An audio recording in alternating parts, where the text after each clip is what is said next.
Hello and welcome. Today, we're diving into one of the most exciting features added to Python in recent years, the match case statement. We'll explore how this powerful tool brings modern pattern matching to Python, making your code cleaner and more expressive.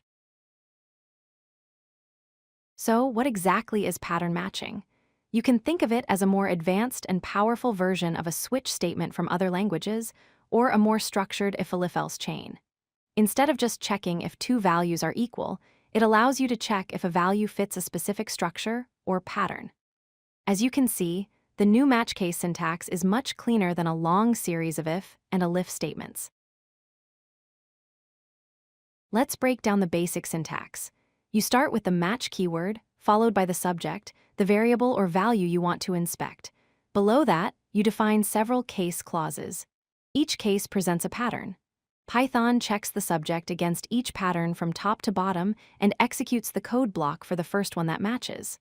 The underscore character acts as a wildcard, catching anything that wasn't matched by the earlier cases. What if you want to run the same code for multiple different values? Instead of writing a separate case for each one, you can combine patterns using the vertical bar, which acts like an OR operator. In this example, we can group all the client-side error codes, like 404 or 401, into a single case. This keeps your code much more organized and reduces repetition. This is where match case really starts to shine. It's not just for simple values. It can also match the structure of sequences like lists or tuples. You can match lists of a specific length or even capture individual elements. For example, we can check for a command like go north and capture the word north into a variable.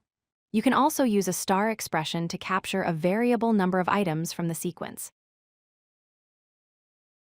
Just like with sequences, you can match against the structure of dictionaries or other mapping objects.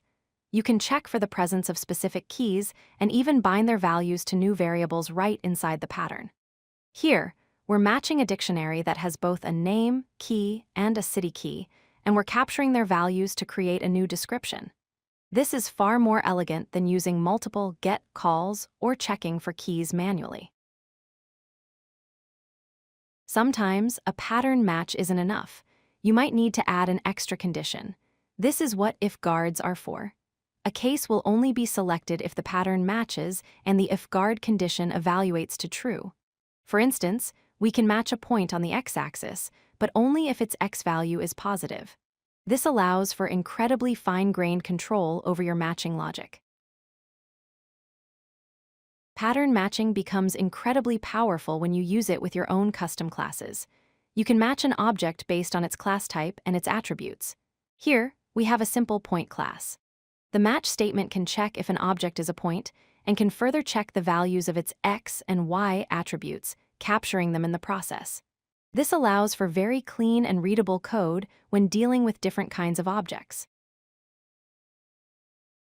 To summarize, why should you use match case? First, it greatly improves readability by making complex conditional logic cleaner. Second, its ability to perform structural matching on objects, lists, and dictionaries is a huge advantage. Third, it lets you extract values directly from those structures without needing extra code.